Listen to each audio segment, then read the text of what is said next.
Good afternoon, everyone. Welcome to another ISAS event on Nepal. Today we have Dr. Jeevan Sharma, who is a senior lecturer in South Asia and International Development at the Department of Social Anthropology and co-director of Center for South Asian Studies at the University of Edinburgh. He is the author of Political Economy of Social Change and Development in Nepal and Crossing the Border to India, Youth, Migration and Masculinities in Nepal. Today, drawing on insights from his field research in Nepal since 2004, Dr. Jeevan will be speaking on political economy of social change and development in Nepal. Dr. Jeevan. Thank you very much, Dr. Amit, and also thanks to the Institute for this opportunity to come and talk, give this talk, which is very much based on this book. Actually, I'll just leave it for circulation if people want to have a look at it. I think I may just start with a couple of things. I believe all of you are here because you are interested in South Asia, so you know where Nepal is, so I don't have to go through that whole thing about showing the map and everything. One thing I would, however, say is this book is a result of, almost 2 decades of my engagement in the field. So this book, in some ways, tries to bring together everything I've done in the last 1.5 to 2 decades. For those interested in Nepal and Nepal's political economy, although based on ethnographic fieldwork, I speak to a cross-disciplinary audience. So I'm an anthropologist by training, but my book, I hope, and my talk, I hope, is accessible to people from different disciplines. So that's something I want to kind of very much say at the outset. So let me start my talk with I've got a slide. I'll try to limit my talk to about 35 minutes. Okay, go.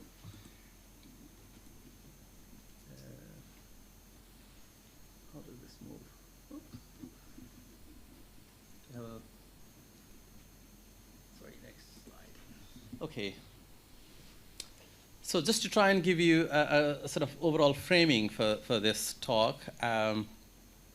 So how do we talk about Nepal's great transformation? And I mean great transformation in 2 different ways in my talk, in my book. One is in a kind of, in terms of irreversible qualitative step change in the way politics, economy, and society are organized. That is beyond a continual or normal processes of change. So this is a sort of general sort of understanding of great transformation in the sense that the pace of change is very fast. Changes take place at a compressed way within a short period of time. Lots of things happen. That's the sort of layman sort of understanding of great transformation. So I mean great transformation in this way as well. But also I mean I use great transformation in a more specific analytical sense, as I put it out there, drawing from the work of Karl Polanyi in his book, The Great Transformation. Although written in a very different context, in a very different historical context, in the context of Western Europe, what I'm trying to do is to try to use this, his work, or this particular framework, far away in the Himalayan sort of country of Nepal to see the analytical possibility of concepts developed in the West to try to make sense of read transformation taking place far away in a remote sort of, relatively speaking, remote place in Nepal. So in his book, Great Transformation, Karl Polanyi talks about great transformation in the following way, where he uses the term double movement, where the first movement is about a movement from pre-market society to market society. Let me just try to kind of clarify that. What does Polanyi mean by pre-market to market society? So pre-market society is where market serves society, according to Polanyi, and market society is where society serves the market. Okay? So in some ways, market becomes the kind of in the core of focus in market society, which is not to say that in pre-market society there is no market. There is market, but market is working to serve social goals in that sense. In the market society, we have a situation where society seems to be kind of working to serve the demands of the market, and which, according to Polanyi, causes significant social, economic. He doesn't really talk about environmental, but I would kind of bring that in as well. Significant social, economic, and environmental consequences. Now that the society it has this sort of huge impact because of the kind of whims, what he calls the whims of the market, there is a second movement that kicks off, calling for protection from the below, saying now that market is basically damaging our society, our economy, our environment. There is a movement from below calling for some sort of protection, or what he calls social protection from below, largely coming from middle classes, intellectuals, civil society, social movements who attempt to put pressure to correct this damage that is done. Okay, so that's in general sense how I'm defining. Very quickly, to give you a quick background, I'm not giving background so much about Nepal, but just to say that this talk is based on my own fieldwork in Palpa district. There are 3 images of Palpa district, which I think serves well to the purpose of this talk today. The image you can see from 2007 is Palpa district, taken in 2007. This is a palace. This is the aftermath of the Maoist attack in Palpa district, of the administrative headquarters, the office of the district chief. So in some ways, the attack on the state. This was done in 2005, but 2007, the building was still in that shape. 2010, as I was doing field work, there was an attempt, as Nepal was going through major political transitioning, attempt to rebuild that particular building, that particular palace. It's called Palpa Palace. Paradoxically using some of the old bricks because you want to retain the kind of the original structure and the character of the building. 2015, the Palpa Darbar is complete. It looks, I would say, similar, but it looks quite different as well in the sense if you had one image is missing is I should have, you have the black and white picture. I should probably have a color picture for there as well. But so the palace is built in the sense Nepal does go through a major transformation, not just in political sense, but also in other domains, as I will talk about in the next few slides. So very brief historical overview for those of you who do not know about Nepal, and I believe most of you do not perhaps know a lot about Nepal's history, but very quickly to give you the kind of brief historical overview of Nepal. Nepal was ruled by Saha rulers and Rana rulers until 1950s. The kind of what social scientist, anthropologist Joanna Pavcharnika has talked about empire model during the Saha period and during the Rana period up to 1950s. This is where the kind of the formation of Nepali state, the unification of Nepal kicks off in 1768, led by Prithvinarayan Saha, which basically tries to bring small principalities together. There was a Treaty of Sigauli, which basically resulted in the current map of Nepal, or the kind of boundary of Nepal, with kind of demarcating the border with India and China.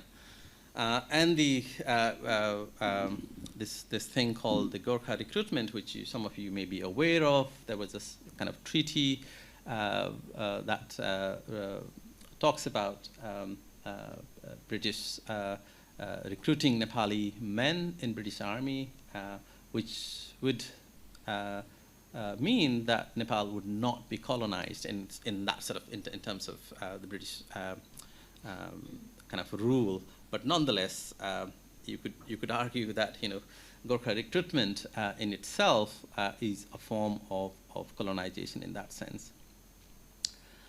Post 1950s, there was a brief period of democratization in Nepal. For 3 decades between 1960s and 1990, Nepal was ruled by absolute monarchy, King Mahendra, and followed by his son, King Birendra, ruled Nepal during the panchayat system. And panchayat system was very much influenced by the idea of development, construction of roads, particularly the east to west highway, which connected Nepal for the first time. If you think about sort of, what makes Nepal is the kind of connection, the highway that runs from the east to the west is very important. Schooling is important. Language, teaching in schools in Nepali language becomes very important part of Nepali nationalism. So in 1990, there was a big movement, what is in Nepali called Jana Andolan, people's movement, calling for democratization. The panchayat system ends with constitutional monarchy. The king does not go away, king stays, but is bound by the constitution. What you see, and there is a new constitution in 1990, which imagines Nepal as multi-ethnic, multi-religious, sort of, multicultural sort of society in that sense.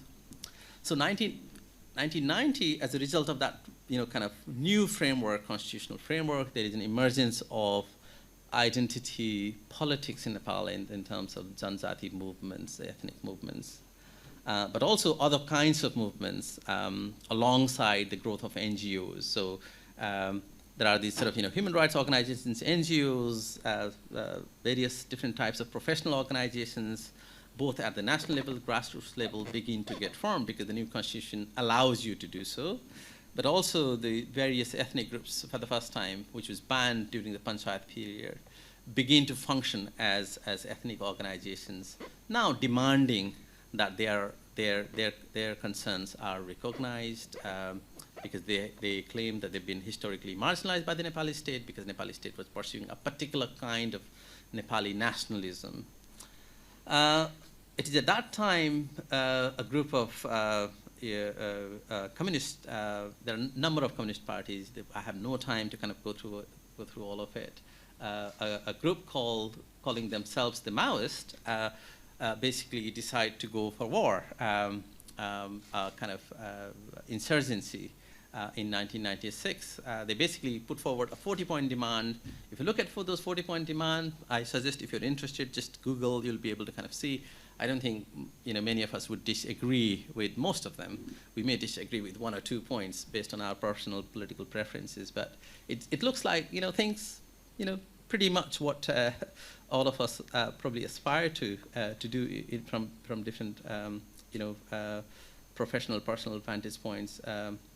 But nonetheless, the Maoist insurgency lasted for 10 years, started in rural Nepal, very much following the Mao sort of tactics of peasant mobilization, encircling a police station, you go and attack a police station, grab the guns, then you kind of gather, recruit more people, and then go and attack other kind of state symbols, police being the obvious one.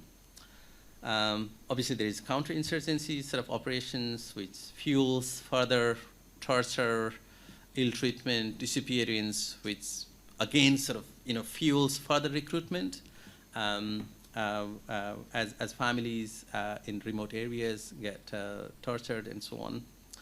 So in 2006, there was a comprehensive peace agreement that was signed. Lots of things happened in between. I'm not really going into that, and one of that was the Royal Massacre of 2001, which some of you may know of. But Royal Massacre did not end monarchy. The king's brother sort of basically takes over, but eventually, within the 5 years, there is a comprehensive peace agreement signed between the political parties and the Maoist, as a kind of bringing Maoist from the bullets to the ballot, right? To use the phrase of one of the writers.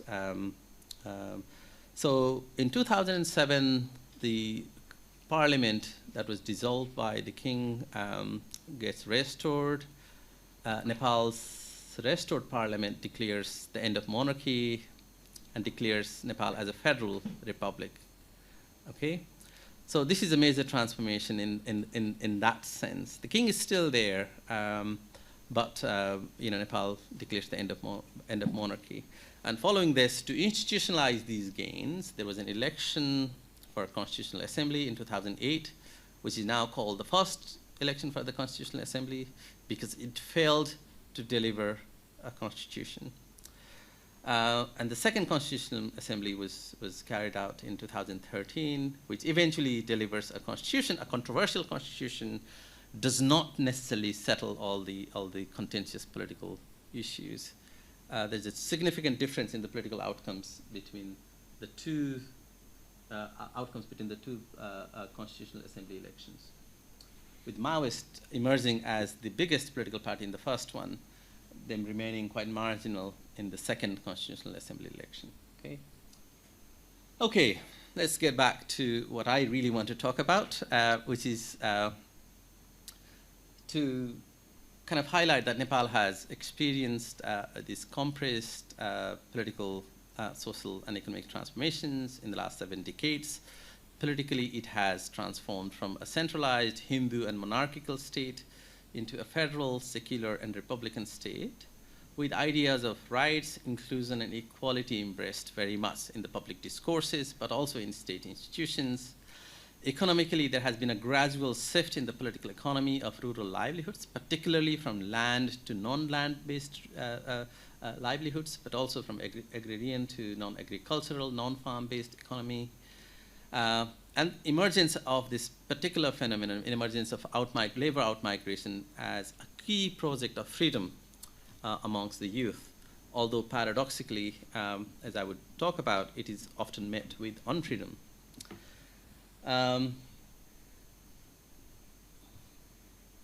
Right. So these are the sort of questions I'm asking in my book. What does it mean to talk about change, transformation, and transition? The kind of terms that we use on an everyday basis to talk about Nepal or Nepal's sort of transition in the last 2 decades or 7 decades, beyond its image, often sort of stereotypical image of Nepali society, very much a sort of idea of Hindu, ideas of fatalism, and immobility in the sense it's stuck in the past, as if it's a remote place, stuck in that sort of past of agrarian-based livelihoods and people sort of stuck behind.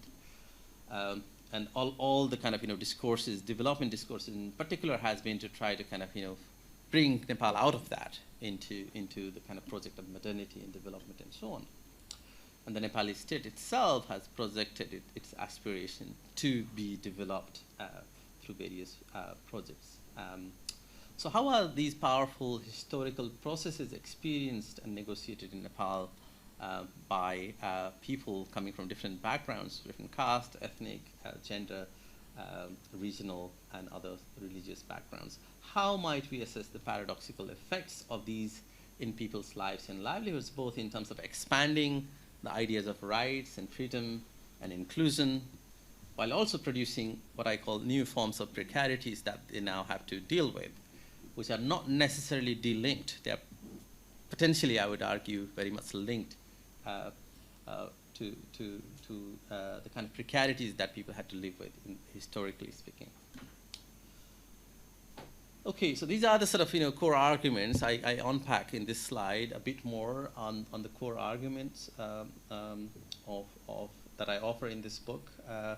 So first of all, as I mentioned earlier, there is a kind of what I call widespread consciousness of historical marginalization and call for rights and citizenship, together with increased opportunities for outmigration, labor outmigration, opportunity to earn cash.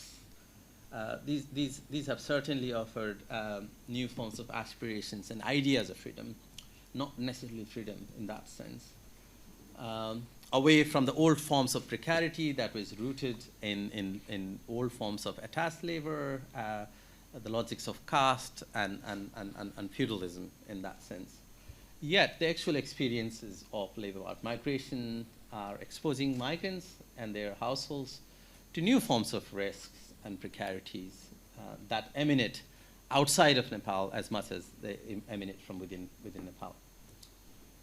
Despite this, Nepal, I would argue that Nepal has not seen counter-movement from below calling for social protection. And you may argue that what was that Maoist movement all about? That you know, and all these social movements I was talking about post 1990, and I would kind of try and sort of explain on that the nature of the social movements, political movements that Nepal has witnessed are qualitatively different from what Polanyi would have imagined, and I'll try and sort of come back to this later on.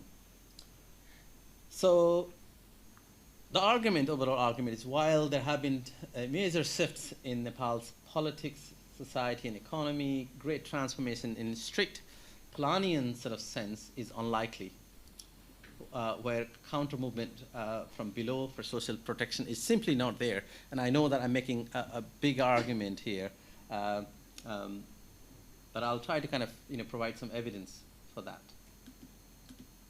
Okay. So the book is basically organized in 4 empirical chapters, and one of the following the introduction, the first chapter basically talks about a movement from subjects to citizens, and I'll let you read these two quotes to kind of illustrate the point I'm trying to make. In both of these, one by an activist and another by a Dalit in Tarai village, which sort of illustrates the kind of perceptions historically marginalized Dalits have on Nepal's sort of recent political transformation. So it's about dignity, it's about respect, it's about how high caste or the upper caste would treat Dalits, for instance, or their sense of dignity in that sense, right? So what this particular chapter talks about is there has been a profound transformation in the kind of subjective experiences of the historically marginalized Dalits, for example, in these two sort of quotes that I saw here. Okay.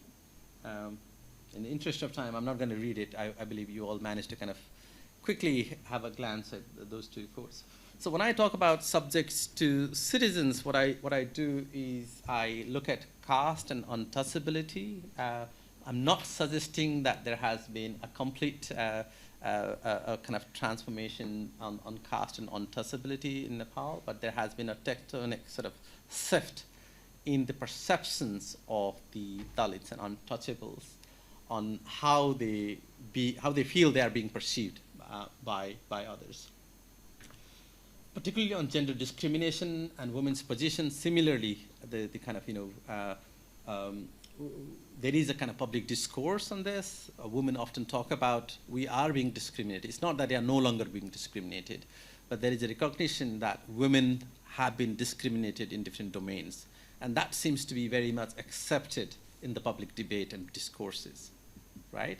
To acknowledge that there seems to be historical and structural forms of discrimination and women's position. And there has been significant shift in local power relations with the kind of what I indicated earlier in terms of livelihoods being drawn not just from land, but also from non-land-based resources.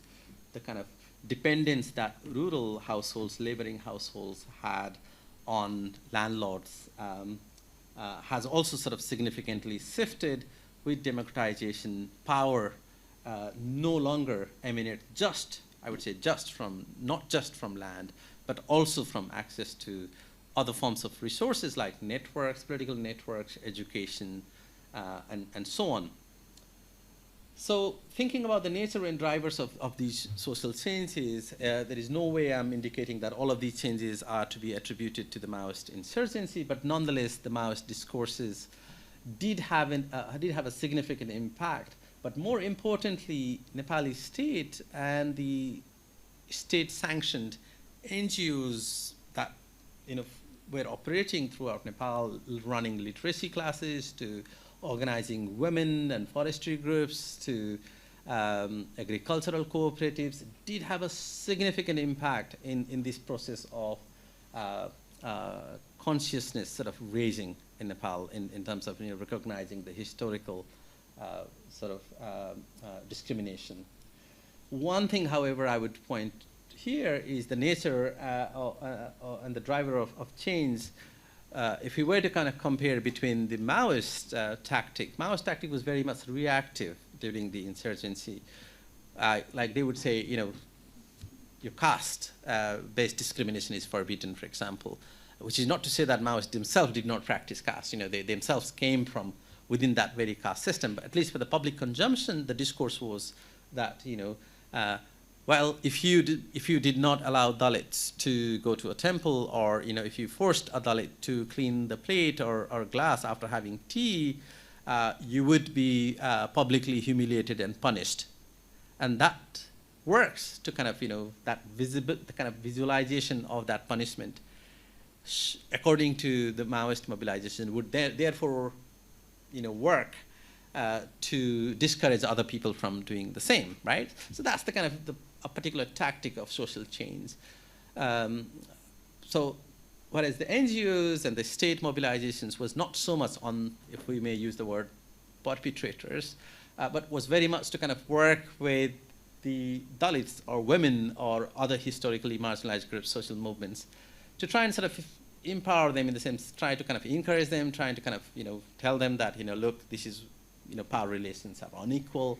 So a very different model of social change. They would not really talk about landlords or talk about upper caste. They would not bring that power dynamics in that model of social change. And it's very important distinction. I think it's very useful to make, although the overall aim may have been to kind of get rid of caste, untouchability, and kind of empower the most marginalized. Their tactics were very different and functioned very differently in the people's ideas. The other chapter very much sort of talks about Nepal's peasantry and their mobility and the changing face of rural Nepal, where I talk about these four sort of key processes of livelihoods diversification, as I indicated earlier, from the land being the core source of livelihoods to various forms of non-farm sources of livelihoods, including migrant remittance, not just going overseas, but also migrating within Nepal to the nearby town, expansion of market, new kinds of opportunities, which works quite favorably, in the sense it does weaken the caste-based feudal relations, because if you're not dependent on land, those relations do get weakened. You're physically moving away from the village. So you're not living on an everyday sort of, you encounter it's disturbed in that sense. You may have left your family and kinship back. But nonetheless, there is a kind of sense of weakening of these relations. And there is this commodification of labor, which started as early, as the Gurkha recruitment. When the Gurkhas were recruited, one of the reasons why there was so much of aspiration was they would bring the caste back home. And that caste was used, whether it's recruitment in Indian army or in the British army, or later on in Nepali army and police and so on, for hill ethnic groups, that would then be used to pay for labor. Someone would come and work in your field and you'd get money paid in cash. So that did commodified sort of labor. Labor had a value. It was not like, okay, I'm doing some work, in my field, and all my neighbors and relatives will come and help. And I would help them tomorrow or next week or next month when they need the labor, right? So kind of reciprocal arrangements are still there, but have been disrupted significantly with the inflow of cash. And what I call the culture of migration has emerged, obviously it has a kind of contextual sort of texture to it, obviously with British recruitment, British Army, but also with people going to work in India, to the Gulf, to Malaysia, and to other places. There is a kind of sense of this culture of migration that young people are exposed to, that it's not that all of them must migrate, but none of them, at least all of them, would have to negotiate that idea that, what am I going to do? Do I go here? Do I do this? And migration is always a possibility in the decision making. Okay, so culture of migration does not mean that everybody migrates. What it means is migration, the idea of migration, very much features or the material sort of return from migration, remittance and other things, shape how people live their life.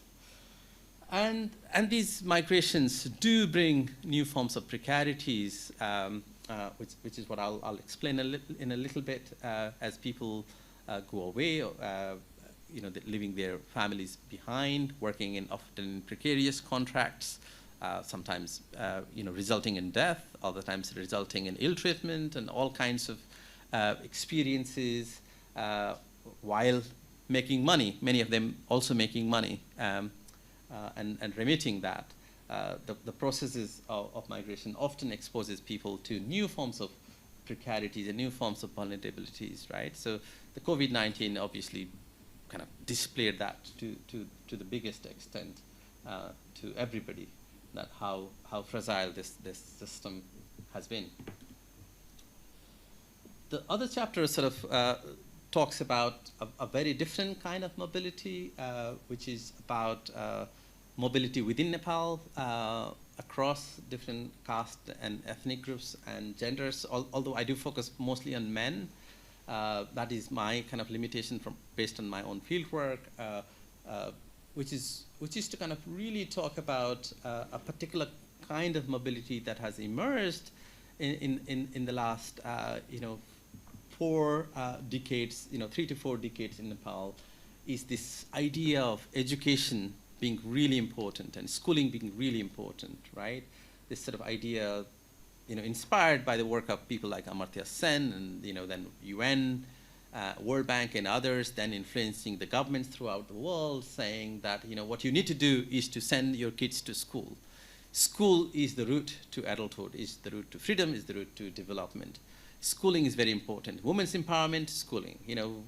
Jobs, kind of future of work, schooling, because it is in schools you are going to be trained, and therefore, obviously, you're going to be the kind of, create value for the market, for the capitalism in that sense.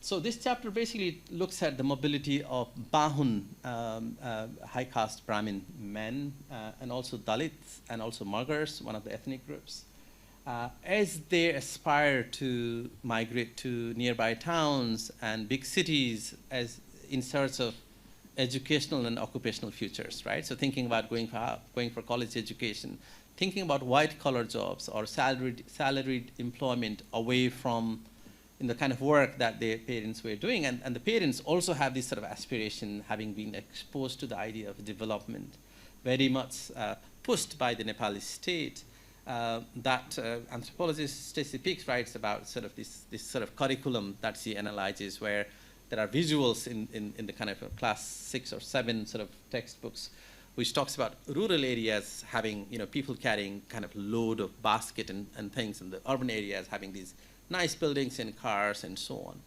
as a way to kind of talk about, development. And that has meant that young people have this idea of rural areas, agriculture is something to be left behind, and urban areas are to be aspired, to move towards that, right? So what I talk, because of this, there has been significant sort of investment in children's education,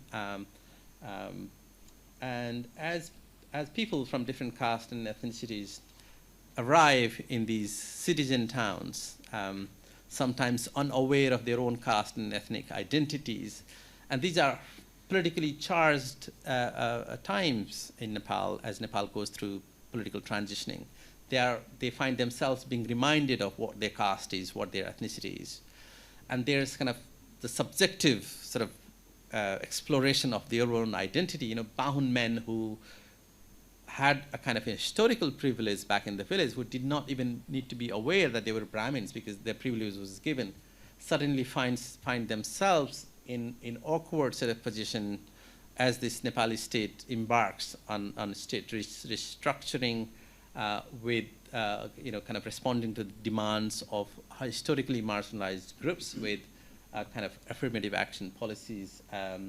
So they begin to kind of feel that, oh, well, we are Brahmin, we are historically sort of privileged, and, we are not going to have the similar kind of, share in the public service or in, whatever kind of government employment or teaching services that they thought once they had.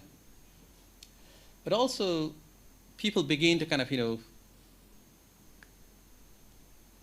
bring new forms of solidarities and community building, right? So Brahmins migrating to Kathmandu from west, and Brahmins migrating from the east of Nepal without any family connection and coming from very different backgrounds, for the first time think of themselves as Brahmins in a new sort of politically charged environment. And the same with Dalits, for example.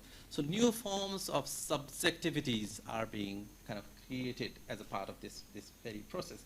And I would argue that rather than the kind of new constitution and the kind of state restructuring that took place at the national level, writing of new constitution and so on, the major state restructuring that is undergoing in Nepal is through these very bottom-up sort of processes, where people are going through these very processes, and that is what is going to be the defining moment in Nepal's future. Development and patronage politics, so that's the next chapter, which basically talks about the kind of history of development in Nepal with the aid, which is very much linked to foreign aid. So foreign aid arrived in Nepal even before Nepal's first 5-year plans was written. So history of development in Nepal is very much linked to the flow of foreign aid, which is very much part of the geopolitics in the region, at least initially, and I would say continues to be. So development is very important in the sense, not just in material terms. Of course, materially is equally important, whether it's about roads and infrastructures, education, health, but also in terms of ideas of what should Nepal be, what should Nepalis be, what should they aspire to. And these ideas of development have significantly shaped the outlook of the young people. For example, parents no longer want their, say, labor, say, Magar or Gurung households once who sent their sons to work in Indian Army now say that, well, that's not where we should be sending. We should be sending them to school and to universities because we don't want them to kind of have the similar sort of suffering, the aspiration for white-collar jobs and so on are also kind of shifting significantly. So what I do in this chapter is also to try to kind of talk about the patronage politics of development in Nepal through Nepal's sort of 7 decades of history, charting the kind of developmental sort of history, noting that development did not start in 1950. Development in Nepal has a long history. What is different in 1950 is its attachment with aid and its attachment with planned state-led development projects in that sense. Okay, so I'm not going to spend too much time on this. I'm also quite mindful of the time. I'll try to conclude in the next 2-3 minutes, if I may. But please do get back to me with any questions you may have here. So coming back to the kind of, the core part of the paper is the thinking about precarity.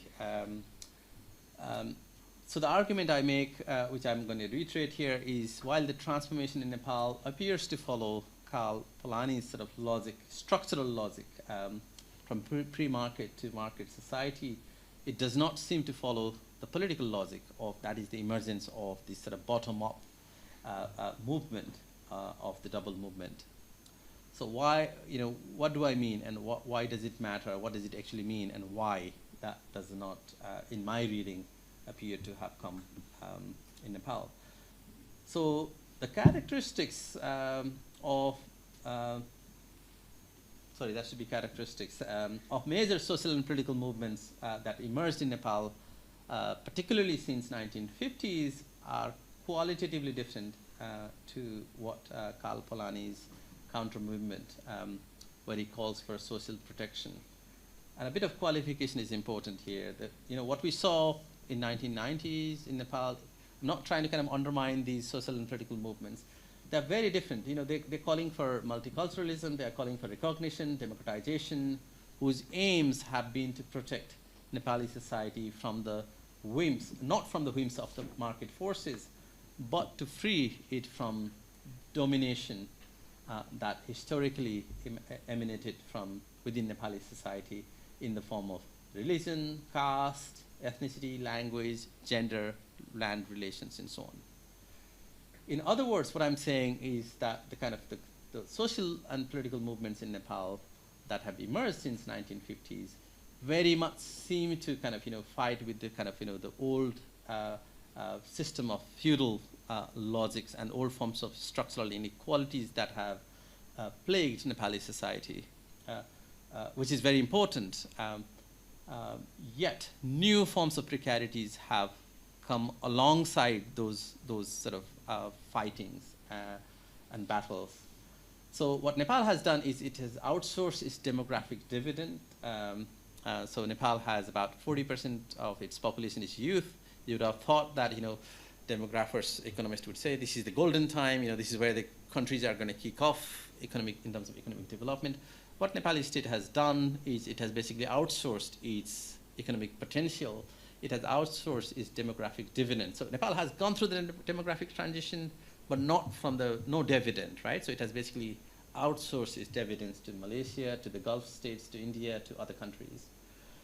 In highly racialized and class-divided economies, and there is a history to it, right, with the Gorkha recruitment and so on. And the impact this racialized and class-divided type of migration that Nepali state has happily relied on has for left behind sort of households. So that's all the slides I had, but I want to kind of say something in conclusion, is to talk a little bit about the kind of out-migration seems to be the kind of key project of freedom for young people. And also the state seems to be quite happy to allow people, and in fact facilitates out-migration from Nepal. Although there are debates about suffering and ill treatment and death of migrant workers, generally speaking, remittance serves roughly around 1/3 of the country's economy. Politicians are happy. You don't have these angry young men there to kind of challenge them. Balance of payment is not a problem, unlike in Sri Lanka, for example. Nepal's foreign reserve is very much protected by migrant remittance. So state, it's a great thing for politicians to kind of completely enjoy, although the political rhetoric is very much that, we would want to stop all these young people. If you look at all the speeches in newspapers and so on, politicians would talk about, we want to kind of retain all these young people back in Nepal, create jobs and so on. But the practice speaks very differently, right? So I would end here, and apologies for going a few minutes over the time. Yeah, thanks, Jeevan. It's a very insightful presentation, and I hope people will have lots of questions from you, to know more about Nepal. To start me, you talk about the always it's not an inclusive society. Mm-hmm. There are movements from below. That's important, Mm-hmm. so that people force. You also use the term that counter movement from below. In the Maoists where they could not do. So, but then there's also inclusiveness brought from upper side. That's from state. Mm-hmm. So how the Nepalese state is trying to bring this, like we have in India, other backward class movement. Yeah. It was the state which provided reservation. It was not very much demanded. Yeah. Before that. And then you talked about new Nepali nationalism. Mm-hmm. So what's new about this? What's Yeah. new about this Nepali nationalism? On what thing it's based on? Yeah. I was reading a few days back. There was the first time Nepal has recorded of violence against the Muslims Mm-hmm. during the Ramnami procession. So how the state, and it's very surprising that Maoist government is in power, and then there's a religious violence going on. So how the state is dealing with all such growing radical identity violence? Yeah. Thanks. Yeah, so I'll try to kind of answer these two questions. Second question, I may be able to answer a little bit, but not maybe fully, but nonetheless, on the second part, on the recent events, I've read it, but I don't know enough about it. On the first part, I think Nepali state, as I mentioned, after the signing the comprehensive peace agreement, which was very much mediated by the UN, with kind of, well, let's say, active facilitation by the UN, and there was a UN mission in Nepal that facilitated this process. So Nepal did have the elections for the Constitutional Assembly. The first thing I said was, as soon as the Comprehensive Peace Agreement was signed, Nepal reinstated its parliament, dissolved parliament, and that declared two things, right? So one is kind of getting rid of monarchy, declaring Nepal as a secular republican sort of state, and a federal state in the sense. And these three things are very important in thinking about the kind of centralized Hindu monarchical state, which is what was from the kind of vantage point of the Maoist, but also all the social and political movements, were the building blocks that compose Nepali nationalism, which is what excluded large number of Nepalis, whether it's in Tarai, whether it's Janjatis, the kind of marginalized ethnic groups, or Dalits and others, right? So that created, and the constitution later on, when it gets written, so Nepal adopts the kind of affirmative action policies like what you saw in India with kind of reservation policy for Dalits and for OBCs. In Nepal, what you've seen is the kind of affirmative action policies being imposed for the first time.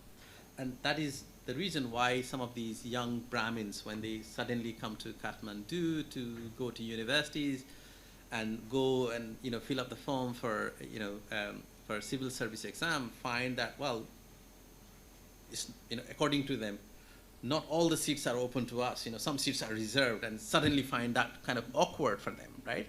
Which sort of reminds them of what sort of caste background do they come from, what sort of privilege they've had. They've had to kind of ask that question to themselves, which is very important. So Nepali state has actively sort of pursued inclusive sort of policies, as far as I understand, except but two things. One is, look at the numbers. Nepali society is still exclusive, whether it's look at the civil service figures, look at judiciary, top-level government appointments are very much occupied by high caste from the hills. Some from Tarai as well. Depends on the kind of which sort of occupational structure that you look at.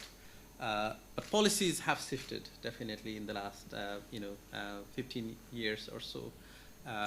One way we can think about, of course, we are going to kind of see sort of much more balanced sort of picture in the long run because of these policies, right? But there has also been backlash against these policies. And one of the reasons why the first Constitutional Assembly did not get to write the constitution in Nepal was particularly because of the backlash by the lobby of the high caste, which is very much present on all the different political parties. So they made sure that particular Constitutional Assembly would not be able to write the constitution, which would have been a much more radical constitution. And in 2013, the election outcome looked quite different, and the constitution that was written on the pretext of Nepal's earthquake, 2015 earthquake, overnight the constitution was agreed on, which took between 2007 and 15, 8 years to agree, and the first Constitutional Assembly was dissolved because they could not write the constitution. Overnight they could agree on this, mainly because the constitution remains quite exclusive, particularly in terms of the citizenship questions. So some of the kind of radical and the high, the caste area, the high caste group have also secured reservation in the new policy. So what's the point of affirmative action if you have everybody getting some form of reservation? It's not really a reservation, is it? Yeah. Apologies, sorry. Some cold. right? So that's sort of the first question. The second question is, new Nepali nationalism is something linked to what I just said. Is Nepal's earthquake happens, which sort of, other people have done some research on this, on Nepal earthquake, and it's linked to kind of, constitution writing. From where I stand, what I read is the earthquake worked as a force to bring the political elite together, saying there is a national crisis. So earthquake is a national project in that sense, right? It's not a project of their sort of desire in the sense, but it happened. It happened in Nepal, and these are Nepal's key political parties, which got together at a time of national crisis and rushed through the constitution, no matter how exclusive it was. And that is the point of departure of what I call the new Nepali nationalism, which basically backtracked or regressed all the gains that Nepal had made since 2007 or 2006 onwards. And the emergence of Nepal's, one of the communist political parties, UML, and its leader, KP Sharma Oli, his rise is what I call the kind of very much linked to the emergence of new Nepali nationalism.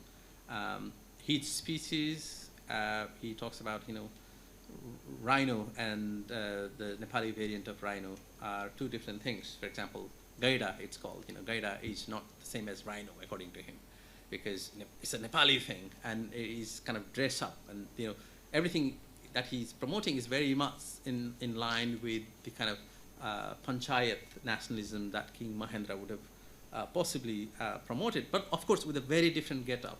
That's why I call it new Nepali nationalism in that sense. Very much going back to the palace that was being built, it's very much built on the old bricks. It looks very different because a communist party that I would argue is a leader, a charismatic leader, who is promoting this particular variant of new Nepali nationalism.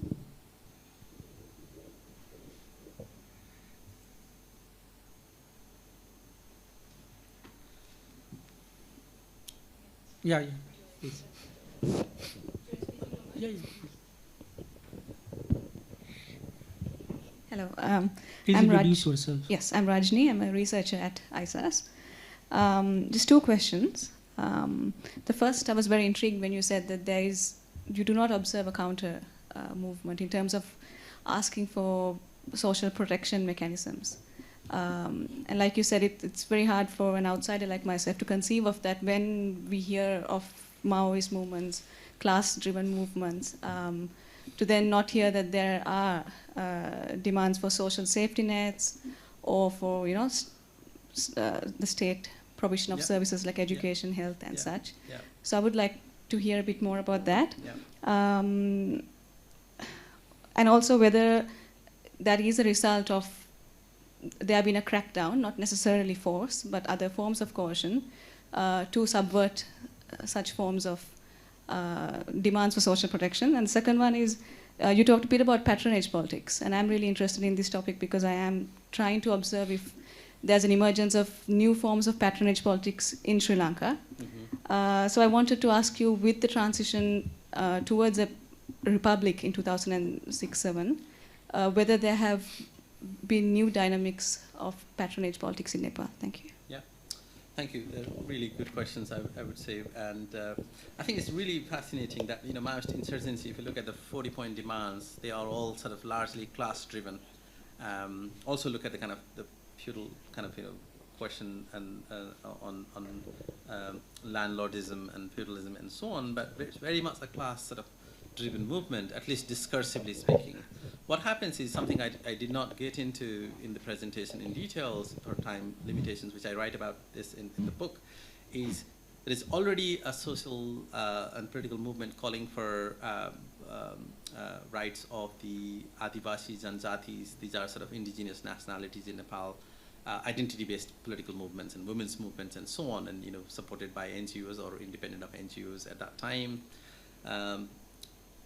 And Maoist movement somehow did kick off, but until the Maoists started using ethnic politics as a part of their tactic, they did not garner much support from the wider sort of mass.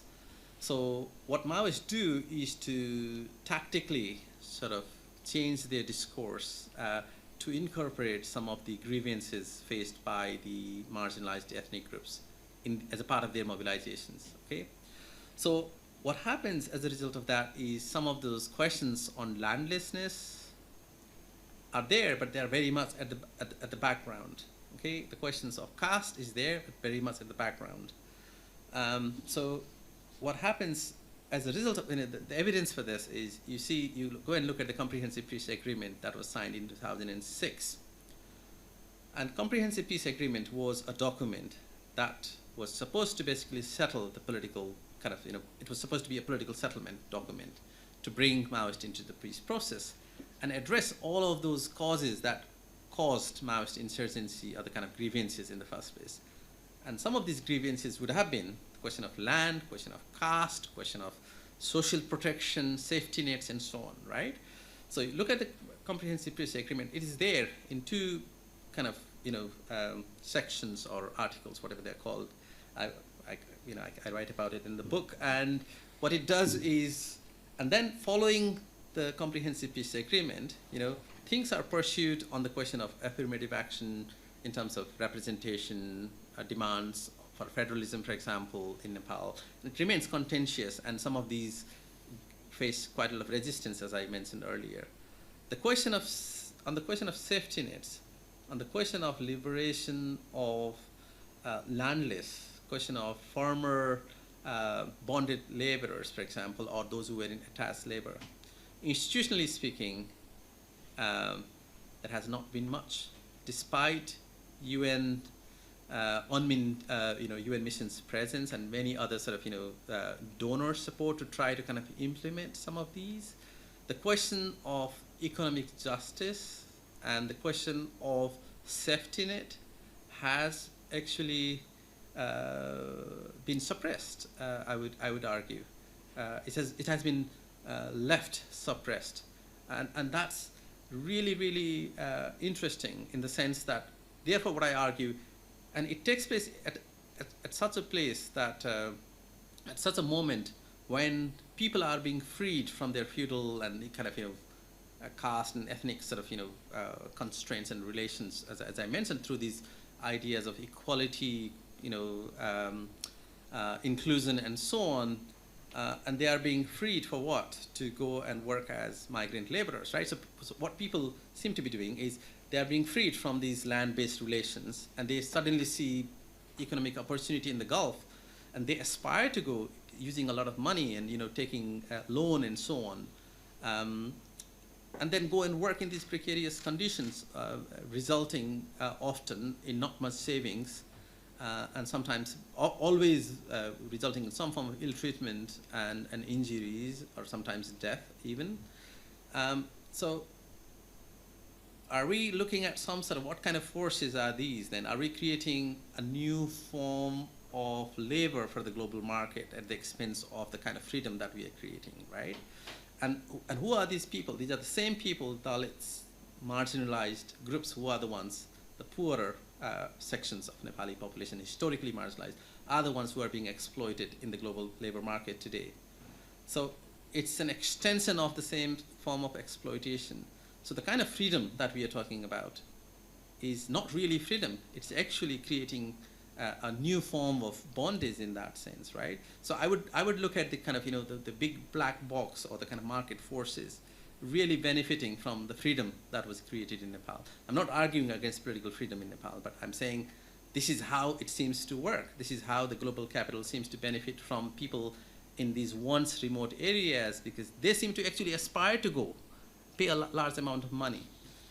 They're not being kind of forced in that sense, but I would argue that is how force actually works.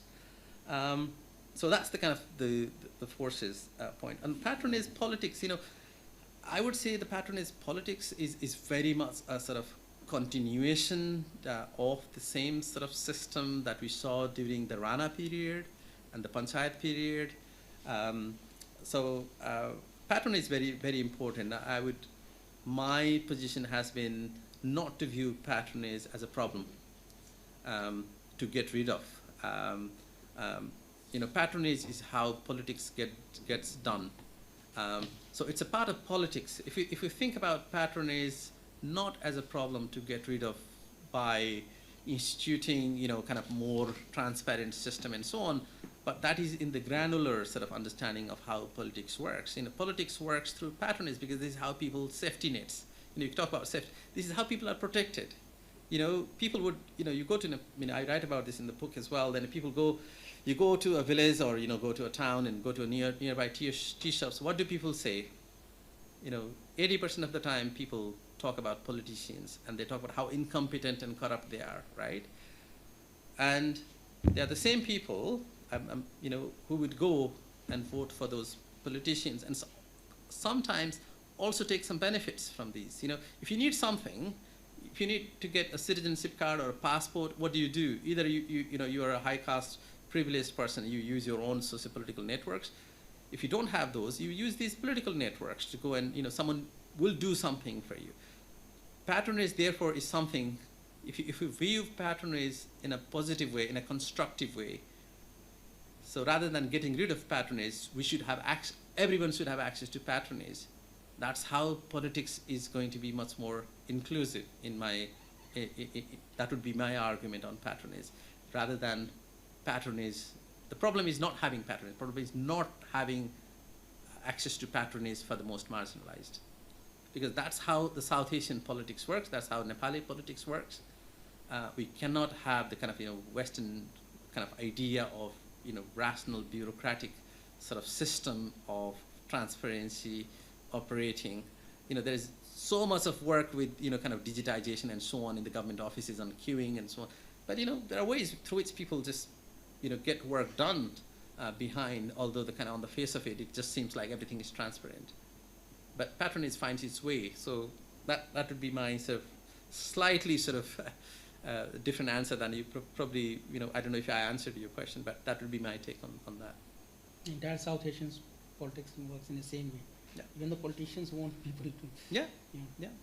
If you don't have that patronage network, it's very difficult to work. So, yeah, not having patronage is a problem. Therefore, having a patronage is probably not a problem. I have seen people, if people are not approaching the politician, some politicians get into depression. That why they are not approaching to them. So it means they are losing their value. Yeah. I can just. Thank you, Jeevan. That was excellent. Although this is not something that I can speak anything intelligently about. My name is Happy Moon Jacob. I just arrived here 2 days ago. Okay, nice to meet you. Yeah. That was a great presentation. My questions. I think first of all, I completely agree with you on the patronage question. I think that's a very politically sensitive and grassroots sort of an argument. Although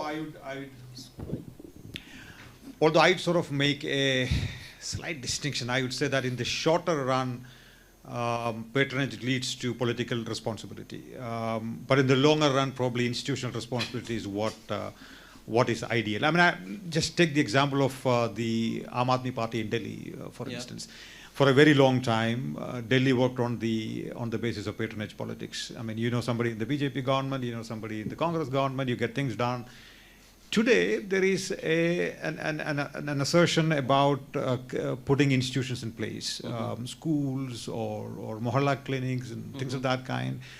Things are moved on from patronage politics. Where I completely agree with you is on the stopgap arrangement part of it. That where Nepal was at a certain point of time politically and where it is today, it has to pass through that. There's a state building process, there's an institution building process that is taking place, and I think you got that completely on the button, absolutely. I have a question, and I know those of us who only look at geopolitics, in the neighborhood, this is really absolutely insightful news. I, of course, wouldn't have known anything about it.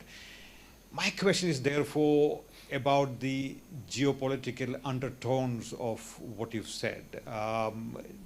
Two things. I mean, just on a lighter note, I often hear people in Delhi talking about it's difficult to manage Nepal these days because you have political parties there.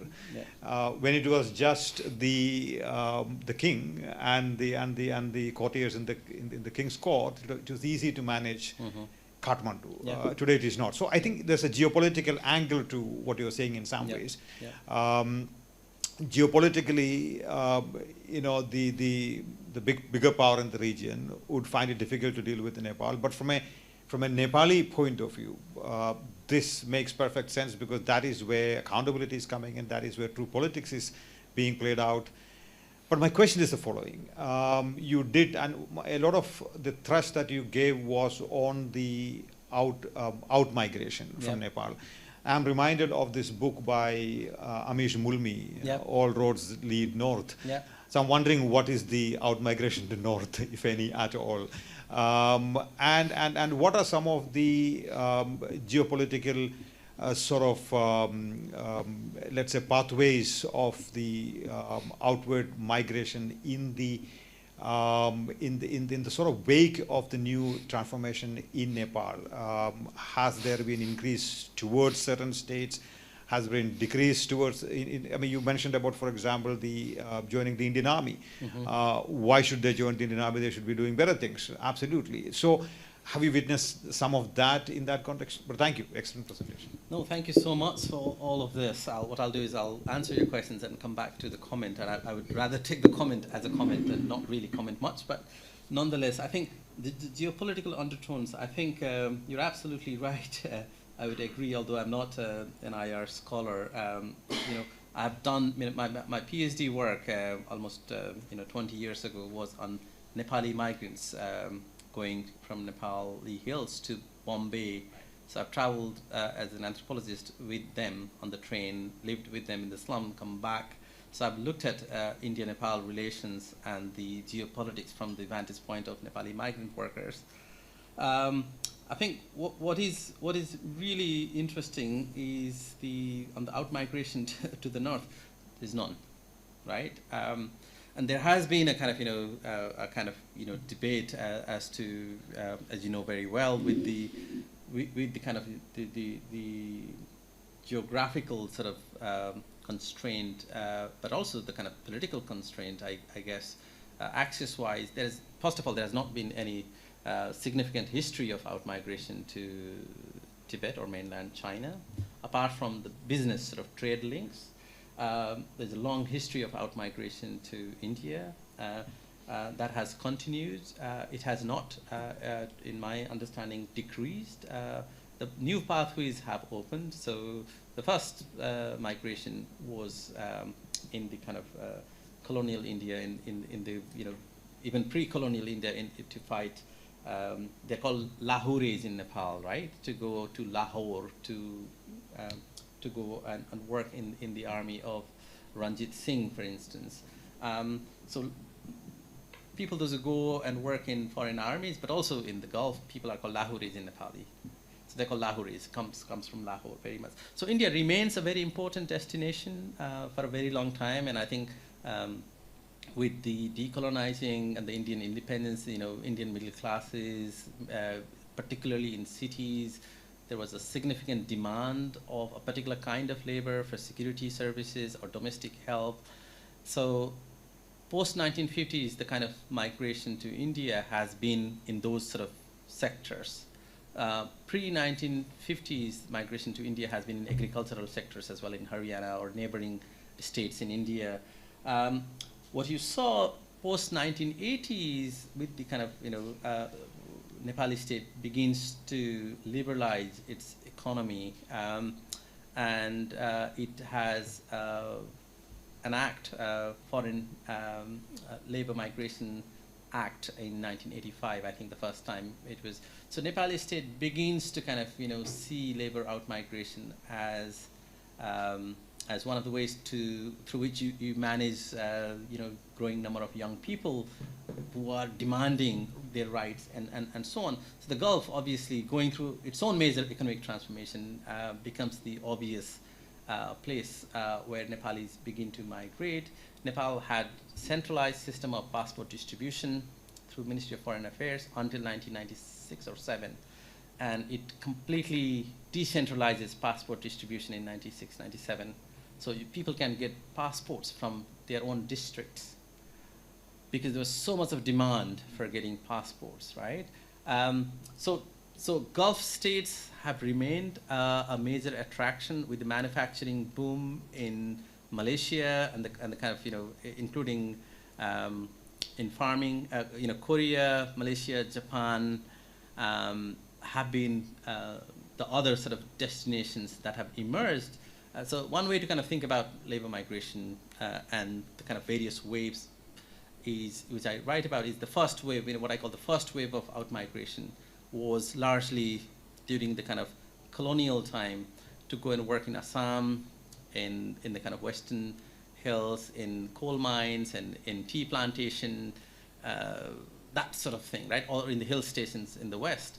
The second wave of migration was Gurkha recruitment. The third wave of migration was in the post-independent India, to go and work in cities like Bangalore, Bombay, Delhi, to go and work as chowkidars or as domestic help, as kansas, bahadurs.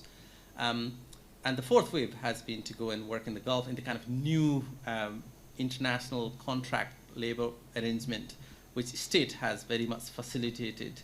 And what you notice is with this fourth wave of migration, and you could also add fifth wave of migration, which sort of overlap, they're not completely distinct. It's not just the laboring classes that are migrating, it's also with the conflict, the middle classes, upper middle classes are also migrating out in search of education, also in search of professional jobs. With the conflict, with the Maoist insurgency, there was a time when schools would close for days and days and days, and the businesses would suffer. There's also this sort of, and with the conflict, there was massive, not massive in terms of numbers compared to India or to the Gulf, huge migration to European states in search of asylum and refugee sort of movement following the conflict. So you'd find, I'm based in Edinburgh, and I used to get asked for these verification of these documents saying, so-and-so is applying for asylum. Do you think these documentations are genuine by the lawyers, for instance? Because they're filing for, refugee status for these asylum seekers, which is linked to the conflict again. So I don't know if I've answered your question, but I think these are the sort of various forms of migration and the kind of China. I think one thing what people are sort of debating, or it's worth debating perhaps, is with the rise of China, would China ever be a destination? There is a land border may be restricted, but there is a kind of air transport with the kind of there are more flights now to China, to different cities in China from Nepal. So I don't know. I really don't know, and I'm sure people those who work on geopolitics may at some point be able to kind of tell us. China has its own problem with managing migration from rural areas to urban areas, and the question of citizenship, which has remained contentious for people who are not able to port those sort of safety nets back into the cities. The first point, I see what you mean in terms of institutionalization, but I'm less pessimistic than that. I think patronage is here to remain.